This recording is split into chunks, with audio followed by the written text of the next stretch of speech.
Everyone, and welcome to this special Rift Rivals edition of the LCS Weekly. I am joined by the one and only CD Bilski. How's it going, man? Thanks for joining me. Good. Watching some of the games. My day's been going a little better than they have, but thank you once again for inviting me on tonight. It's a tough day for NA fans, that's for sure.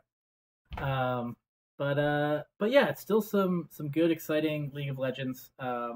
Been listening to some, watching some, and there's definitely a lot to dive into. So yeah, I mean, first of all, I think let's just kind of go with some first impressions of Rift Rivals so far today. Other than EU winning, like what are your thoughts so far?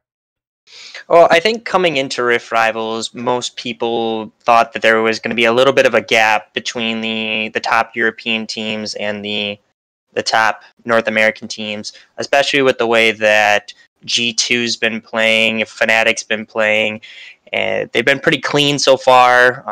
We just saw them play face off against each other this last week, but on the flip side, you have Cloud9, TSM, and Team Liquid, who have all had their struggles a little bit early on in the summer split. So just from a kind of a perspective of the last few weeks and how the teams have performed, it seems like at least Fnatic and G2 have been playing cleaner League of Legends than their North American counterparts. So I think that was kind of the expectation coming in, and it's kind of materialized on the Rift. G2 had a dominant showing in their first game against Cloud9.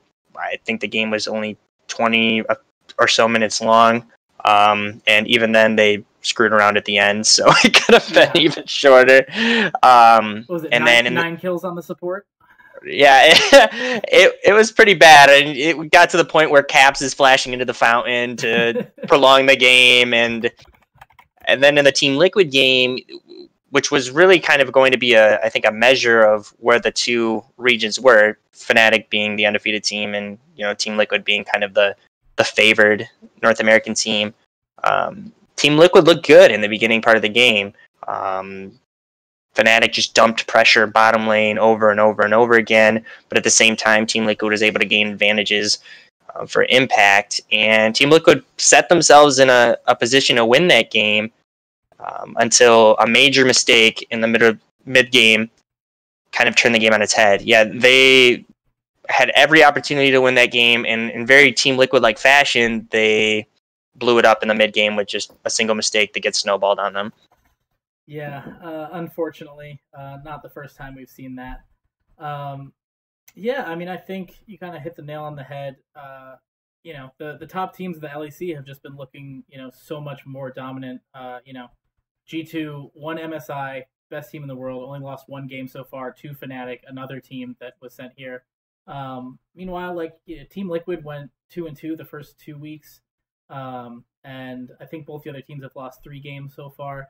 They're still at the top, but there's not that big gap that you see in Europe, and that's showing here because there is a big gap at Rift Rivals so far, you kind of see it everywhere. And maybe it's just me, maybe it's just my perspective. It seems like Europe is here to have fun and practice in between their regular season games, and it seems like NA is really here to it feels like they have a lot of pressure on them, and it seems like they're kind of crumbling under it so far. I mean, the first game alone, just the team comps that went into it, picking the Sonataric into G2, not sure that was the right move. And then, just the way that G2 was able to switch things up and be so versatile, and, anyone can carry on that team. Caps bringing out the TF and just completely dominating. It's just, they look a lot more comfortable, and I don't know exactly why that is, other than just a big skill difference, but it's definitely more of a difference even than I think we expected. I think you touched on the feeling the pressure for North America with the way that MSI ended with the sweep from G2 over Team Liquid. Team Liquid comes into this event with a lot more to prove. Europe's the reigning champion, at least from MSI.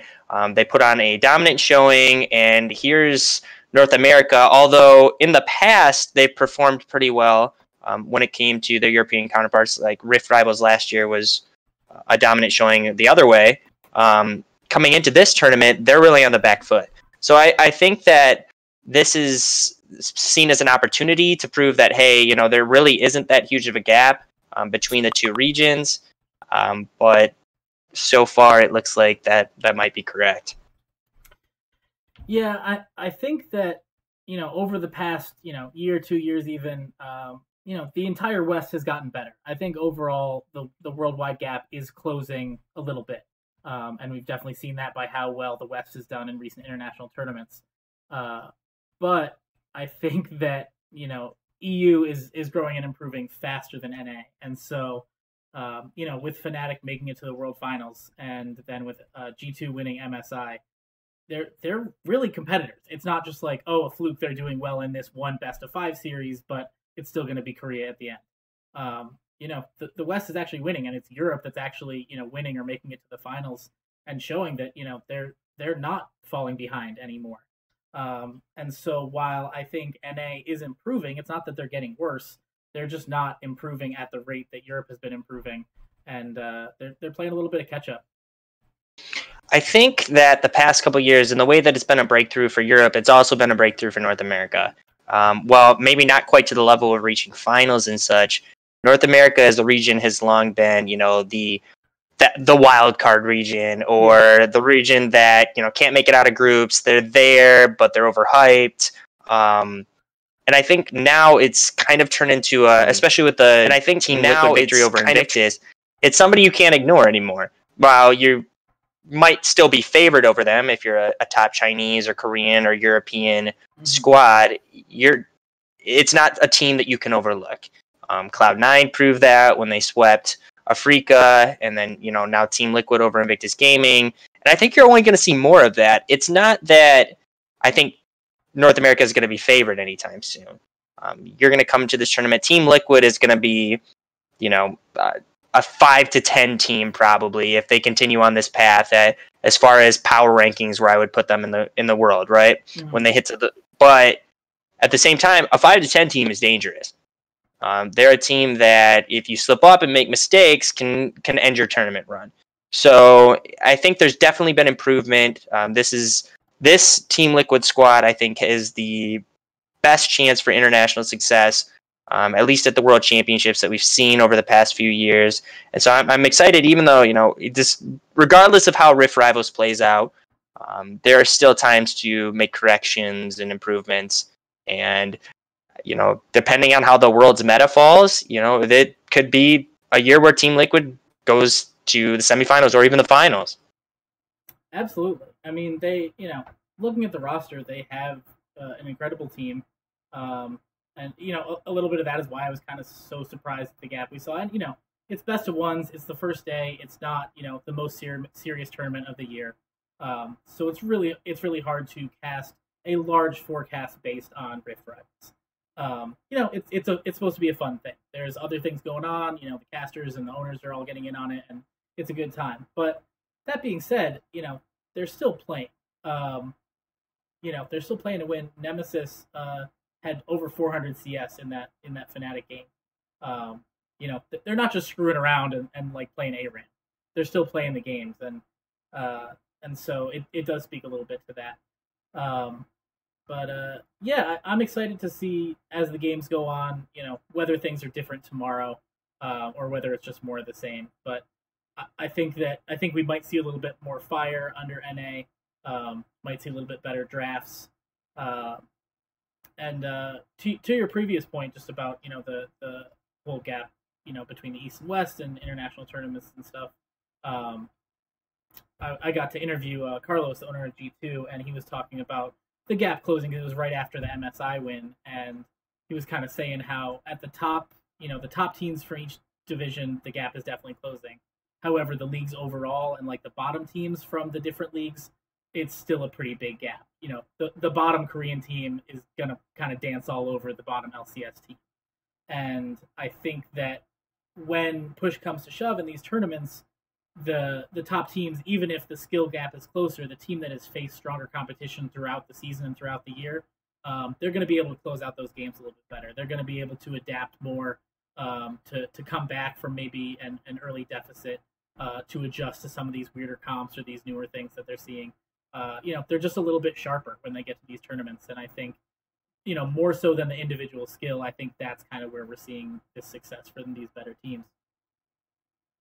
I think to that point, that's what Team Liquid impressed me with the most when they played against Invictus Gaming and MSI, was they got down or they made mistakes multiple times in those first few games, and they refused to budge. Right. They gave up a Baron, and they were able to get a good team fight to really put Invictus Gaming on the back foot, or they would lose a mid-game battle, but they kind of stuck with it, or they limited their losses from it. And that showed a lot of growth for me as an organization. Or I thought so. Today was a little bit different of a story. Kind of the old Team Liquid flaws that they've shown. But in that series, that's where I think you saw the biggest improvement, was when something bad happened in the game, it wasn't the end of the game.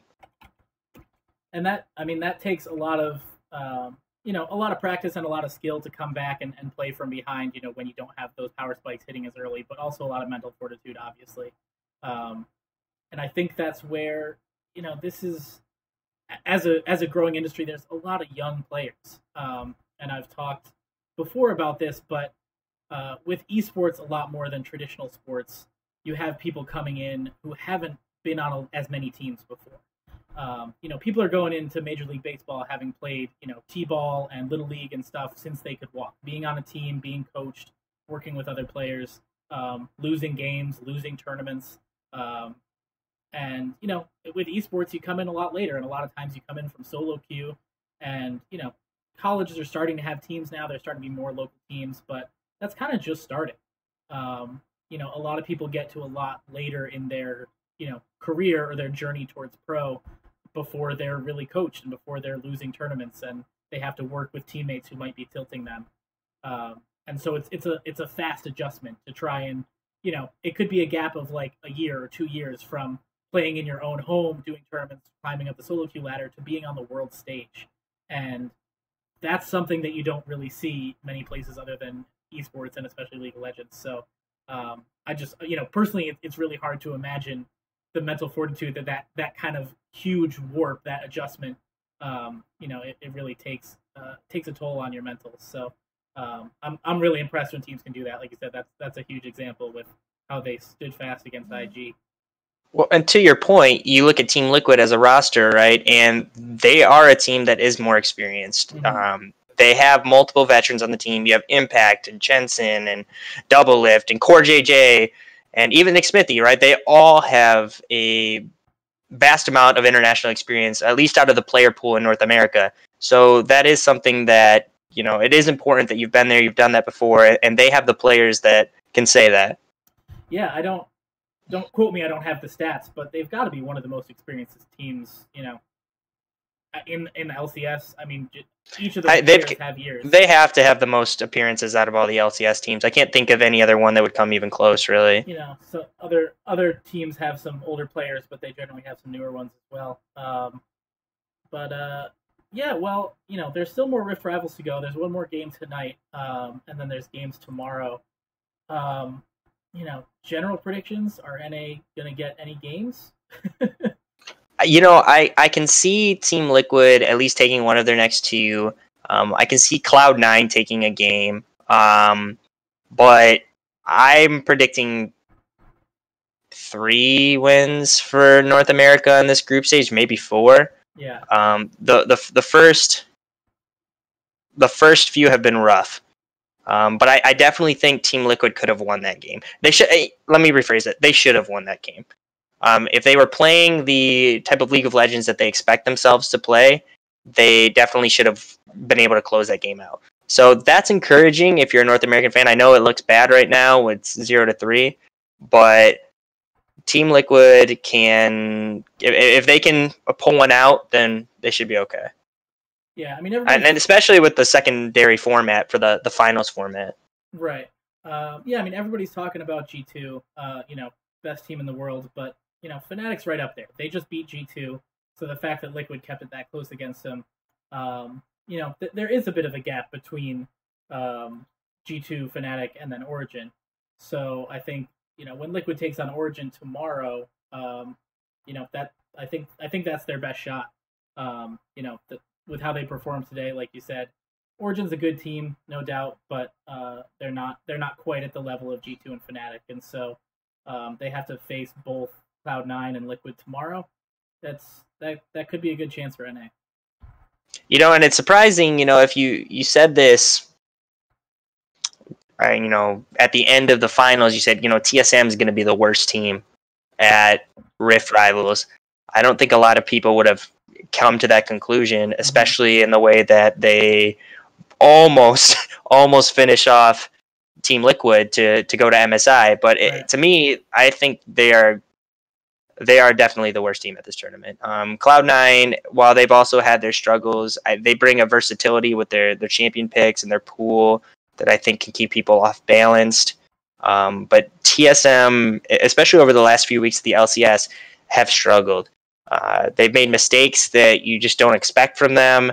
They've let leads go that normally they finish off. So they're having some issues right now. I don't know if it's a problem with the patch that they're on or communication within the team, but they just don't look like the TSM that we're used to. Absolutely. And, before we get too much hate on that, it's not that TSM's a bad team. Being the worst team in Rift Rivals, it's a pretty small pool, and there's some really good teams here. Yep. The biggest thing with TSM is they're switching into junglers. They have Grig and Acadian. They look really good with Grig. They're undefeated with him. And then with Acadian in the LCS, they're 1-3. And then they're still starting him. And, there's a million things going on behind the scenes. There's different strategies. There's different personalities, all that. But it seems really hard to justify not starting Grig when they've looked so good with him. And I think that's definitely been a part of their struggles. It's always tough to work when you're working at this level, to work with different teammates, have to adapt a little bit to their different play styles, regardless of their skill. But they seem to keep going with this, where at this point, I feel like it's Grig all the way, just, going by their records and how they've looked. But yeah, I think you said it exactly right. They've struggled when they shouldn't. They have wins. They're looking good. They're towards the top of the LCS, but they don't look invincible. They don't look like they should. And so that's been interesting. And yeah, I think you're right. They're definitely the weakest team here so far. They could prove us wrong tomorrow, but they could have a comeback. It's just, uncharacteristic mistakes, and I think that definitely until they show us something otherwise, they should be considered the weakest team here.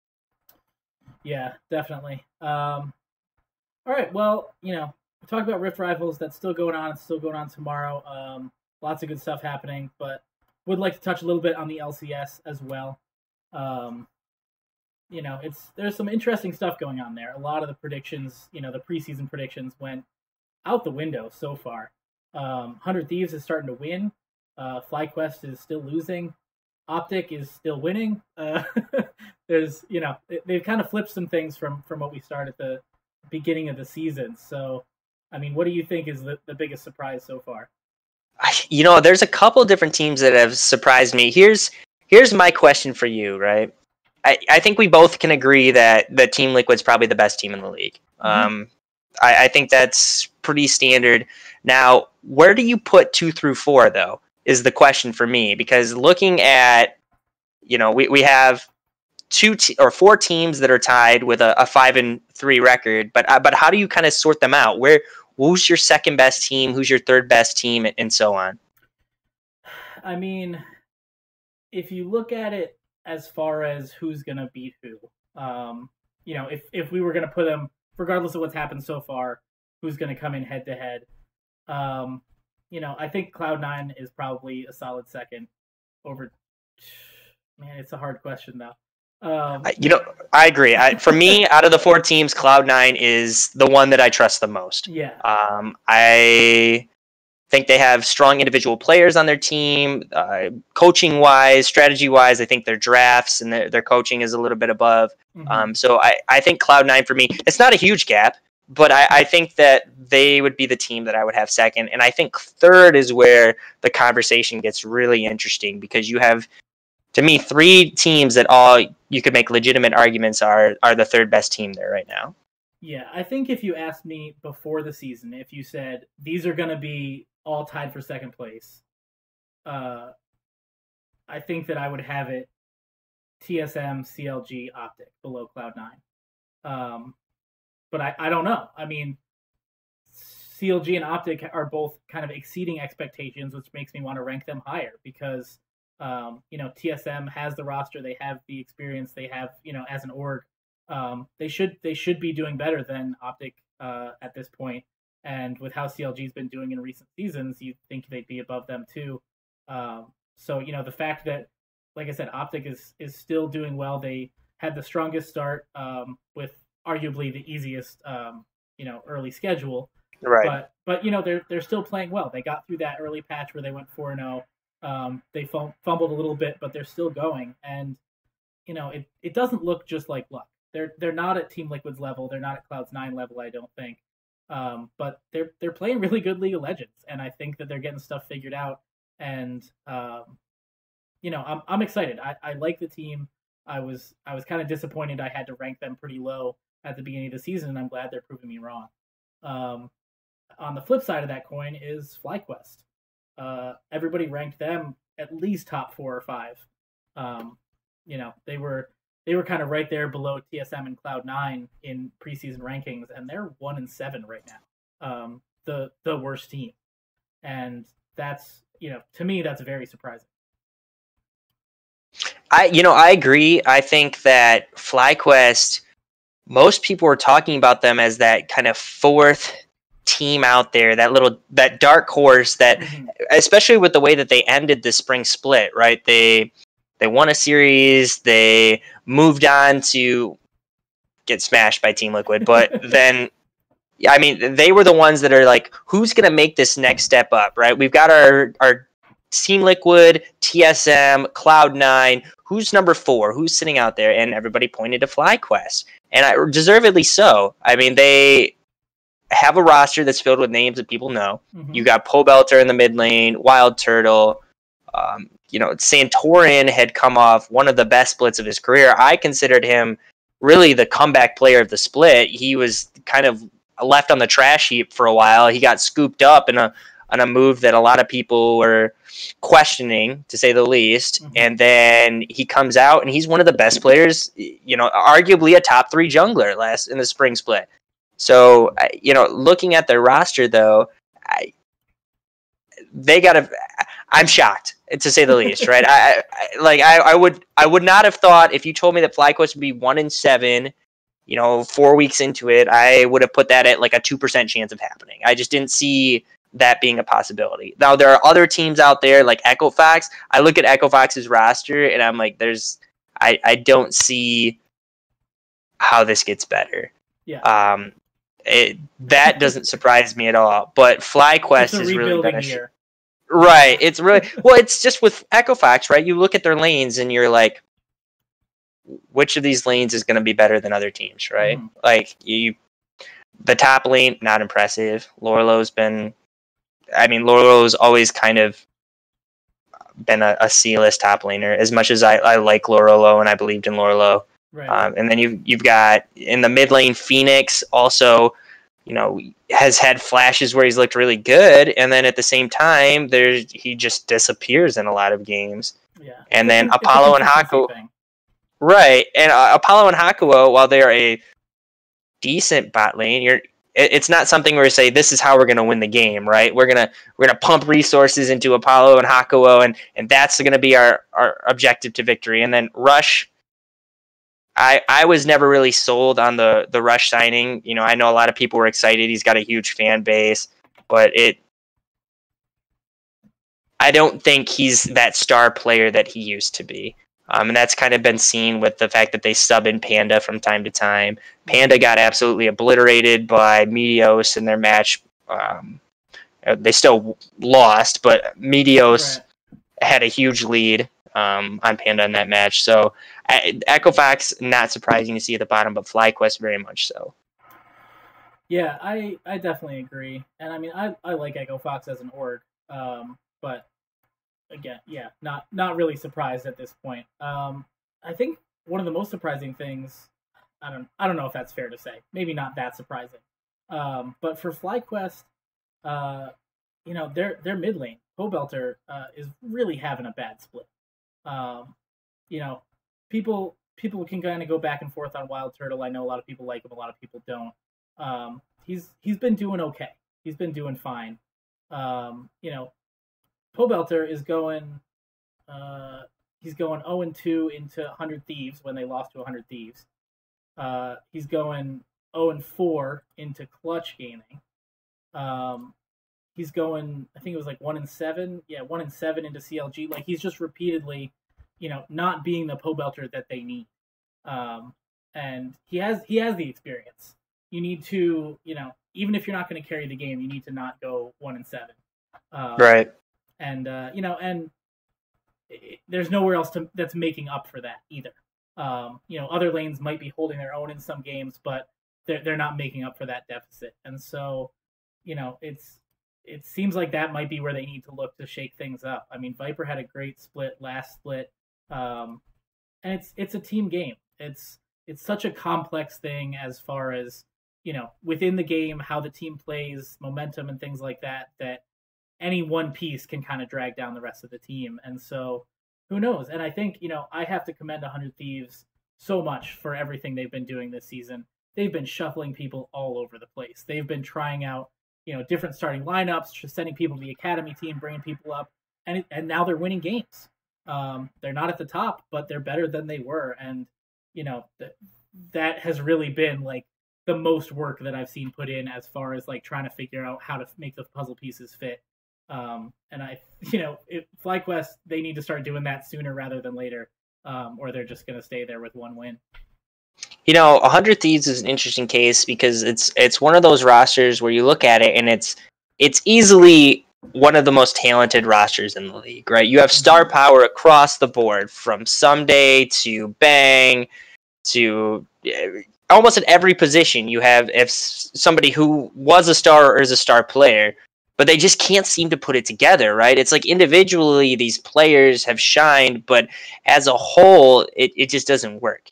And I don't know if that's coaching. I don't know if that's communication issues, but it hasn't worked for them so far. And yeah, they've been shuffling things around, trying to find things that are working. I'm still not convinced. Yeah, they've picked up a few victories, but I'm not convinced they've turned the corner here yet.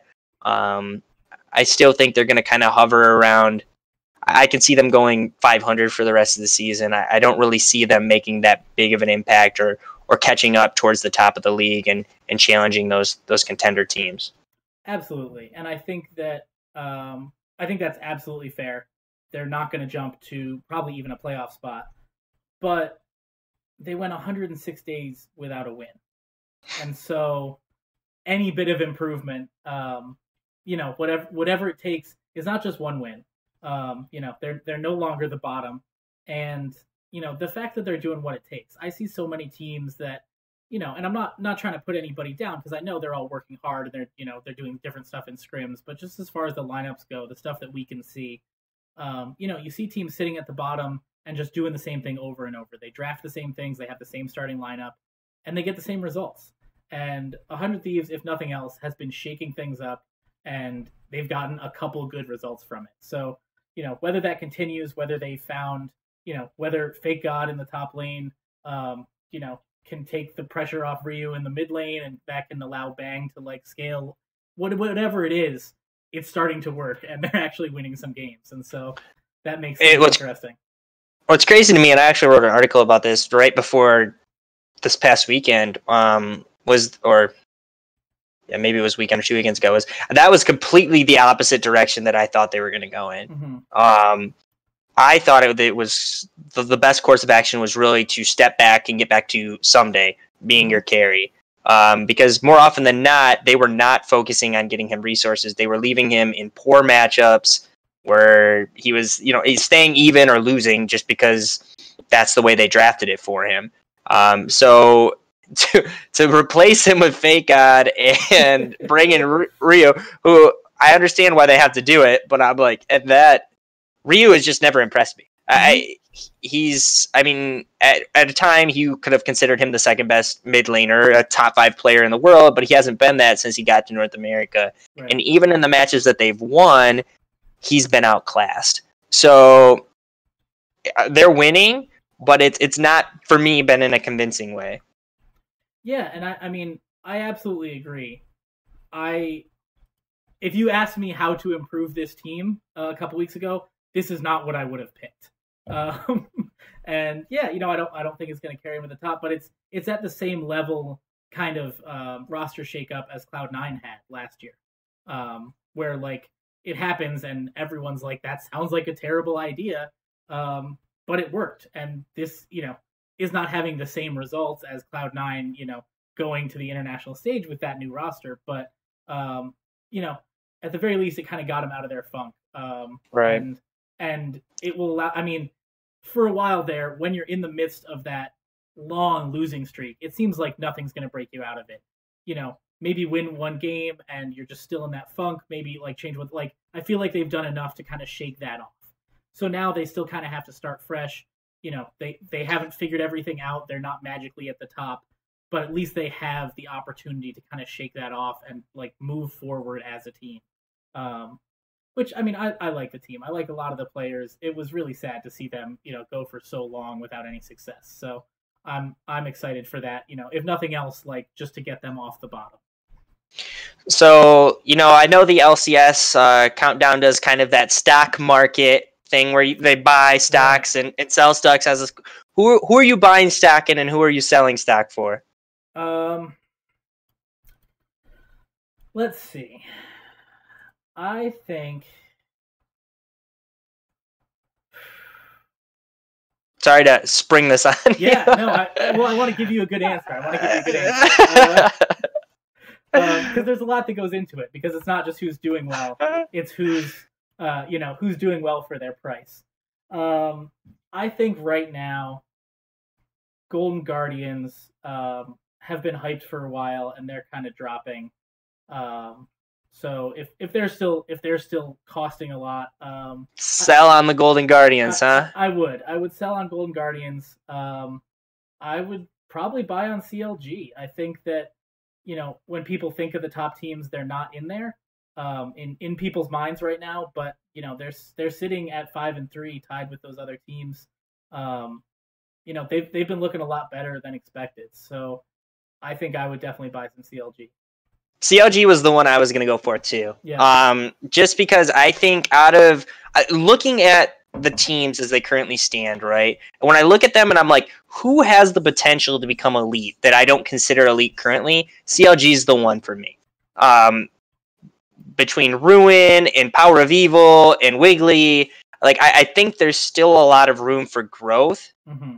Within the team and for the team to become stronger. I look at a lot of the other rosters and I'm like, if they're not at their peak already, they're kind of close to it. But CLG is one where I think that they still have a lot of room to grow and improve. And I also think FlyQuest, I would buy a FlyQuest just because they're doing so bad. I mean, you can afford it for sure. So. You're right. Right. I'm like, you know what? It can't get much worse than this. I don't think they're going to win, only one of their next 8 games. I imagine that they'll probably win at least half of them. Yeah. So that stock's probably dirt cheap right now. So I would invest in the FlyQuest stock as well. And then, as far as selling goes, I mean, that's a hard one. I mean, you want to say, gosh, you mentioned Golden Guardians. I've got this like love affair with Optic Gaming where I really, really want to believe in Optic Gaming because I'm such a huge fan of like Meteos and some of the players on that team. But I just don't know. It's hard. I could see it going either way. Yeah, I think that's definitely fair. You kind of get the sense of like they're up there and like they have the record for it, but how long is that going to last? They might not look the most comfortable there. When they were 4-0, I would have sold like that. Yeah, absolutely. But speaking of CLG, I've been pleasantly surprised with Wiggly. I think very few people would argue with him kind of being their weak link going into the season. And he might not be dominating every game, but they're winning with him in there. I think he's doing his job more than people expected him to. And I mean, really, his job is to let either Power of Evil or Stixay carry. They both have that potential. I think they both get underestimated in a lot of cases and can really carry a game if they get going. I mean, Stixay has some absolutely insane games where, when he hits his power spikes and can really go off in a team fight. I know I've been out of my seat watching him play multiple times, and I don't think he gets the credit he deserves. But Wiggly, they don't need him to carry the team. They just need him to do his job and let the lanes carry. And it's been working for him. And so that's somebody I've been impressed with more so than I thought I would be at the beginning of the season. Well, and I think with Wiggly too, it was the CLG organization has been very patient with him. Mm-hmm. He's been on there, in the sights as a potential breakout player for a while now, mm-hmm. and even through the kind of the rough patches, they've stuck with it. I think I just saw that they signed him for 2 more years, so I thought I saw that came through on Twitter. Either way, I definitely think Wiggly has the potential to become one of the better native talents at the jungle position. And then, the Ruin signing was not something that, it's after his performance at MSI and the way it kind of ended for them, I was not 100% convinced that Ruin was the answer for CLG, but he's been better than I've expected. So, I think as you just have more time in the environment, you have more time in North America, communication, things get better. I think he can only get better from here. Yeah, I mean, that patience, I feel like, is something that, CLG kind of has a lot of, it seems like, as an org. And, I think it'll pay off. It's like you were saying, he's only going to get better. And if they're winning now with this lineup, I think there is room for improvement. I think Biofrost is still young and can improve, but I've liked what I've seen from him so far. Another team that's not quite that top tier, but they're inching their way up there. Yeah, I definitely think CLG is a team on the rise.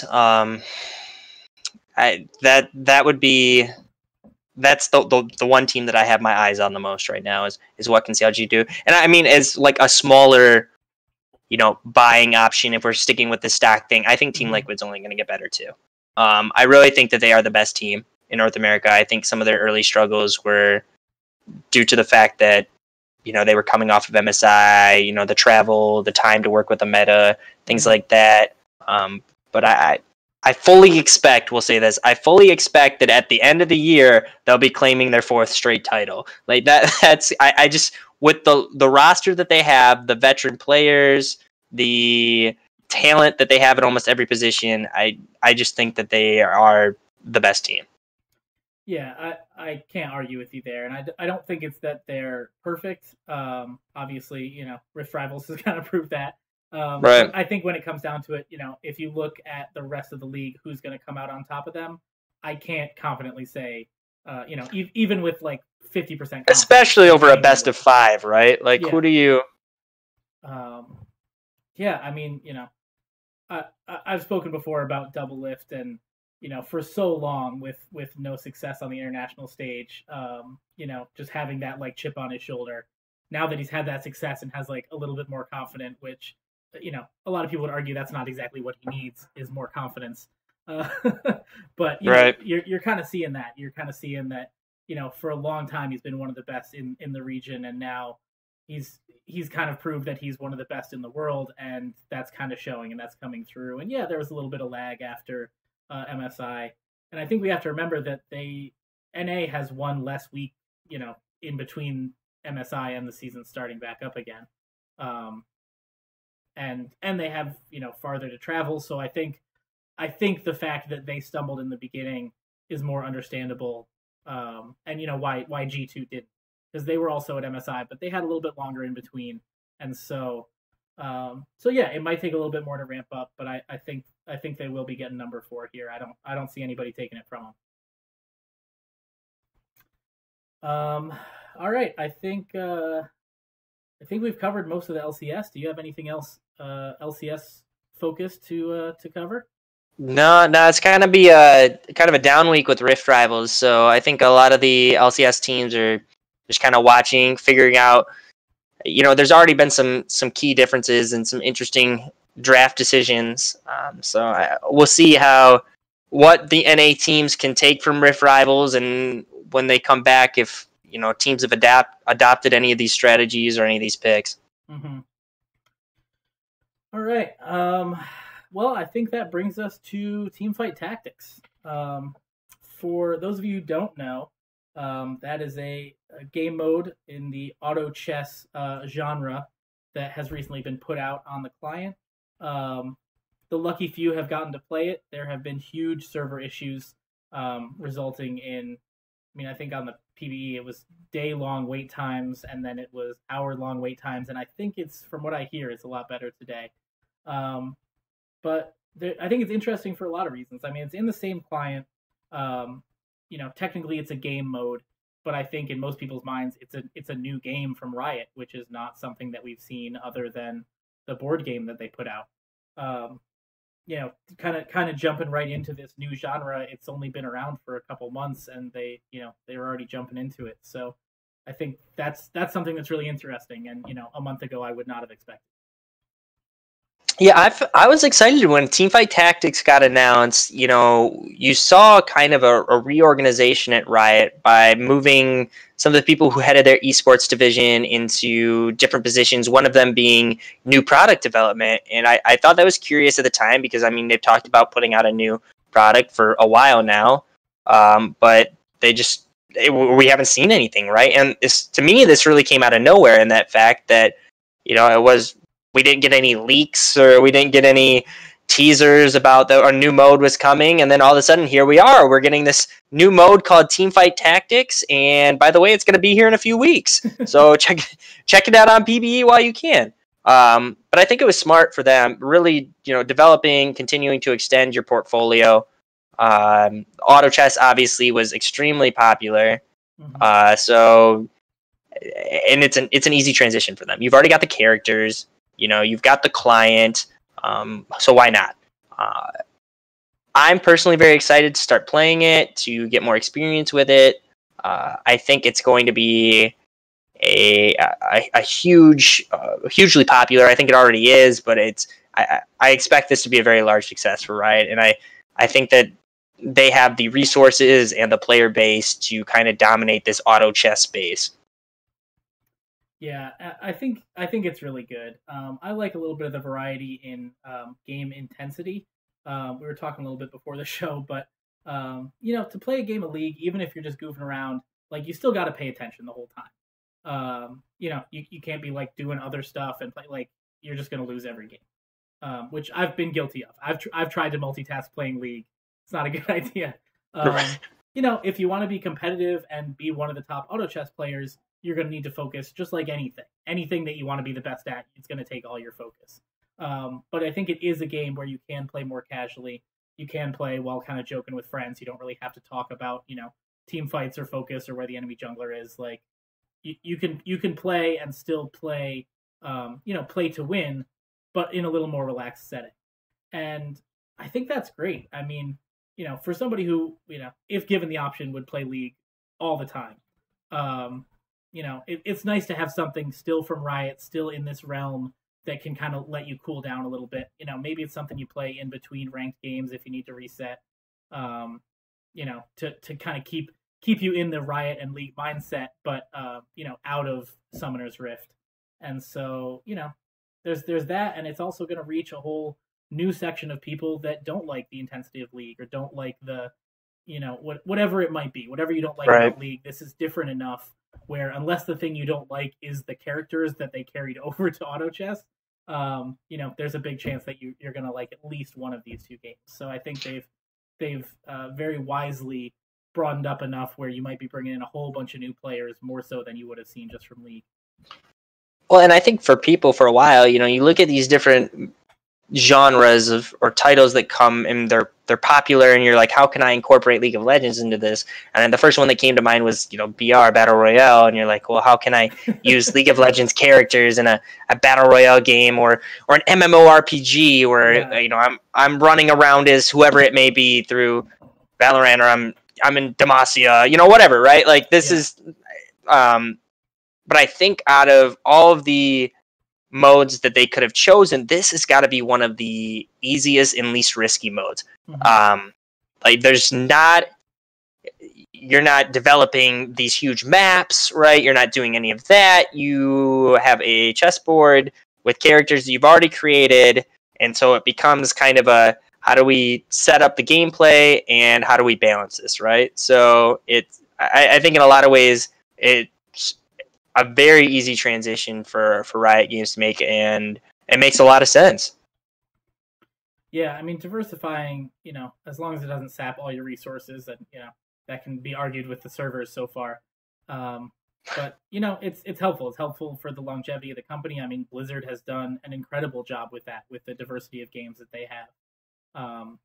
They have something in so many different genres and so many different, I guess, types of feel of the game.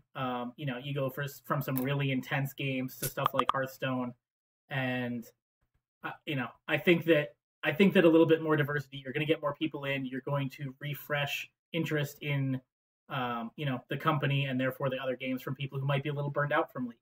Right. You might have people who haven't played League in a couple months and are kind of done with it, and then they play Teamfight Tactics and they're like, man, I love this game, and also I remember how much I love playing Vayne or Darius or something because they're in this game. Might kind of refresh that for some people. So other than the taxing that's happened on the servers a little bit so far, and whatever company resources they might have had to divert to make this, I think it can only be good for the company. And as you mentioned, it's a really easy make comparatively to trying to make something with a huge map and lots of moving parts. Like it's very simple. It's a very simple layout. It's characters they already have. They don't even have to create new characters. So not to downplay the work that must have gone into it, because it must have been a lot of work. Right. But compared to what it could have been if it was a different type of game, I think it was a lot lighter load. Well, and I think also something that doesn't get mentioned very often is the mobile space as well. Mm-hmm. Out of all of the games that they could have come up with, this is one of the easier ones that you could transition, maybe not in the near future, but further down the line, like Hearthstone did, where I could see a mobile version of Teamfight Tactics where I'm placing the players on my phone and doing all of these things. So that's a huge space that they have not tapped into, that this gives them another avenue where they might be able to reach a brand new audience. Or, I mean, for me, when I started playing Hearthstone, the ability to play Hearthstone on my phone was a game changer, right? Like that was when I'm taking a break at work or whatever, I can jump in and play a quick game of Hearthstone. Well, if I can jump in and do the same thing for Teamfight Tactics, that is a huge boon to Riot. Absolutely. I mean, that's a great point. And the first auto chess game I played was one on my phone. One of the other ones before Teamfight Tactics. So like it's very easily doable there. And yeah, I mean, not everyone can sit down and play a game all day on their PC. Like whether it's work or school or family or traveling, whatever it could be, most people don't have that ability. But most people have their phones with them all day. And one thing I saw some criticism of it is just people would like to see the games, like each round being a little bit shorter. And it's exactly for that reason, where you can fit it in more easily. Like, if you're taking a lunch break or you're commuting and you're on the train right. or the bus or whatever it may be, like the more places you can fit in a little bit of game time, which, anyone who's a gamer has tried to do at some point, is right. try and fit in a game when you definitely don't have enough time. But like you're hoping, the ability to do that, I think it will be huge. The mobile aspect is definitely going to be big. I'm excited for it. I think it's it's here for the long term. I think incorporating it into the client just is a smart thing for them, because then you're kind of centering everything in once. I told you earlier, I'm kind of a grumpy old man. I was like, I'm not going to download a new game. And then it was in the client, and I'm like, all right, well, now I'll play it. Like, it's already... Right, it's too easy. All I have to do is press a button here, and Yeah. and Blizzard does the same thing, right? They have Mhm. one launcher that connects all of your games and just makes it easy. Or if you say, if they add new products, oh, it's right there. I can just add that on, and I don't have to do much to get started with a new chapter of my gaming time. So I think it's smart. I think it's here for a while. It'll be interesting to see the competitive scene kind of develop around it. Yeah, I'm excited about it. From everything I've seen, it seems like a lot of people are having fun with it. Yeah, a lot of different people. People who are ex League of Legends pros. I know there's like some big Hearthstone players that are doing really well with it. It seems to be drawing people from a lot of different genres, which is exciting to see. The more I learn about esports, there's more to learn every day, and there's so many games out there and different personalities for each game, and the more we can kind of combine those and see people kind of cross platforming, cross gaming, it can only be good for the community. More integration, more stability. I'm excited for that. So I think it's going to be a really good thing. I hope it is, at least. Great. Well, yeah, I think that's all we have for today. Time to go watch this last bit of Rift Rivals, watch some VODs, and play some Teamfight Tactics. But absolutely. But yeah, thank you so much for joining me. We'll be back next week with some regular LCS coverage, and hopefully you'll be joining me again here soon. Absolutely, I'm looking forward to it. All right, thank you to the viewers, and have a good night.